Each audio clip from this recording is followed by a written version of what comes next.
If marriage was the pinnacle of her success, right? Why is it that she has no agency to decide when and if it will happen? I have been reading, guys. I have been reading a feminist book to be specific. You're welcome to my channel. Why do we accept things without questioning? Yes, in the name of culture and tradition. Why do we accept things without questioning? We've been doing it like this in my family. This is how we've been doing it. My grandmother, my grandfather, it has been like this. It is not you that will come and change it. Why do we accept things without questioning? Especially when those things no longer favor us. And a lot of this custom and tradition never favored the women. So it's not like it is now. It is just that women are now pushing back. But why did we accept it? Why is it still ongoing? That is the question I'm posing to you today. Why do we accept things without questioning? I have been reading, and I've been reading feminist book, and it has opened my eyes to a whole new thing that I wouldn't have thought of in a long time. It was my heart was expanding. Like, what the hell? It has been expanding. And this particular book I'm talking about is Chimamanda Adichie's Dear Ijawele. And one of the questions she posed is, why do the children that a woman bears do not get to bear her name? The woman carries the pregnancy, the woman nurtures the pregnancy, the woman puts her life at risk birthing that child, and yet the father's name gets passed down to the child and not the mother. The same father whose identity depends on whoever the mother points and say, this is the father of the child. Why is the woman not trusted enough to pass down her name to the child that she bore, that she bare, that she carried? Why? And it's not just about name, it's about whose legacy gets to be remembered. It's about whose voice gets to be heard. It's about who gets to claim ownership of something they did not carry. That is the question I'm asking. And this is one of the ways that women say marriage benefits men. Remove the love story. Remove the I love you, the romance. Women are mostly seen as a vessel to prolong the lineage of a man. When a woman gets married, she changes her name and adopts the name of her husband. And then the children she bears in that family bears the husband's name. Her own identity is erased. Why is it like that? This is one of the things I read from that book. And I said, let me come and ask my people, why is it like that? If you ask me, since both parents made that child, both parents should get to pass down their name to their children. That way it is equal and fair. What do you think? I'd like to know your thoughts in the comment section. There's this idea we have been hearing, and I'm sure you have been hearing it too, that no matter a woman's success, no matter her level of education, no matter what her achievements, if she does not have a man by her side, she has not done anything.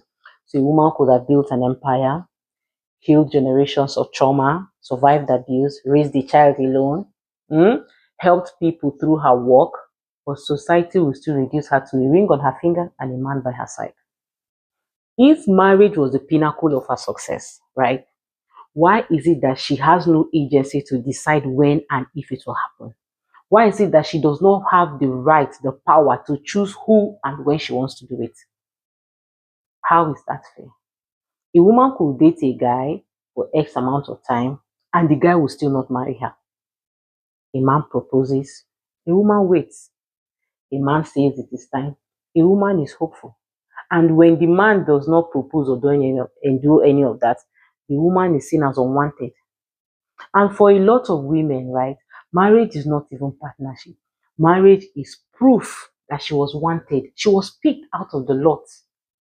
That is what marriage is. And that is where the problem lies.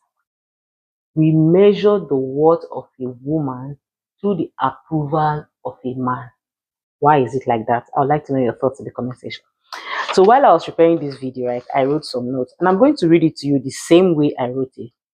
And this idea of marriage as being the pinnacle of her success is deeply rooted in patriarchal traditions, where a woman's value was historically and is still tied to her role as a wife and as a mother.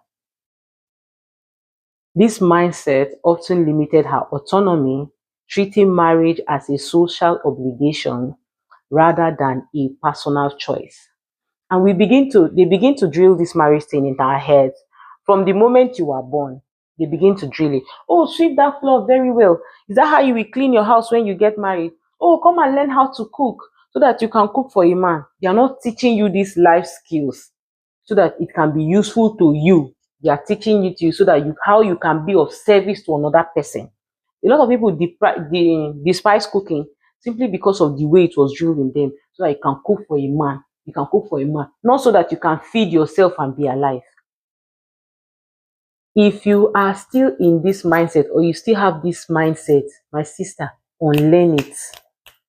Unlearn it, unlearn it, unlearn it. You are a whole human being all by yourself. Marriage is a social construct. It is a system that was designed to favor a group of people. Marriage is a beautiful thing. Nobody is saying you should not get married, but don't aspire to be married. Don't make your life everything about you to be, I want to marry, I want to be married. And let me tell you something, once you are desperate for it, I'm telling you, there are some people that are going to feed on your desperation, and you are going to see shaggy. You are going to suffer. Do not aspire for marriage. If marriage comes for you, good and fine. And at a certain age, right, if it does not happen for you, begin to prepare your mind. How am I going to live alone all by myself? Remember, now only you were come. When you were coming, marriage is not innate. Like when a baby is born and you put the baby to breast to suck, the baby is going to suck. Instincts will tell the baby to suck. If marriage was like that, when we were coming, they will pair you with somebody. It will be, this person is your own. So marriage is a social construct. It is not a determinant of your worthiness. You are a whole human being who is worthy of love, who is worthy of respect, who is worthy of consideration. You are a whole human all by yourself. If marriage happens for you, good and fine. If it doesn't happen for you, good and fine. Do you understand?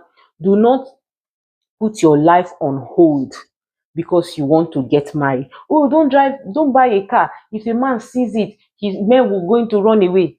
It is insecure men that are going to be run away from your success. Oh, don't buy a house. If a man sees it, men will not come. No, those are insecure men. The one that is designed for you, that is, if marriage was part of the plan from the beginning for you, the man that is designed for you will not be faced by those things. You understand? So if you are in the school of thought that marriage is the ultimate for you, my sister, unlearn it. Unlearn it. So reading feminist books has not made me bitter. Neither has it turned me against men. It has just opened my eyes to systems that centers men by default. A system that takes a woman's love, a woman's labor, a woman's life, and still tell her she's not enough, and still tells her it is not enough. Recently on TikTok, a man said that his wife of four is a used goods. A woman who put her life at risk 4 times to bear children that will still bear your name. We called her a used goods. That is what I am against. Not that feminism is against men. It's against the system that centers men and still tells women they are not enough. That is what I'm against. So sometimes when I see women and say, oh, I'm not a feminist, I just pity you. I just pity you because you are not special. You are not special. The same thing that every woman faces, both the feminist and the non-feminist, all of us are equal. In the eyes of patriarchy, all of us are equal. All of us are a tool. So when you say you are not a feminist, I just see ignorance at its peak. This is not to sway you to join the feminist movement. It's for you to be open-minded, read books, and understand what feminism is all about. Not just what you see on social media, what everybody say. Read it for yourself and understand it for yourself. That is what I wanted to do today. The Chimamanda Adichie's book is less than 50 pages. Just read it with an open mind. And you also see yourself questioning things that you have accepted. Until I come your way again next time, peace, love, and light. Bye.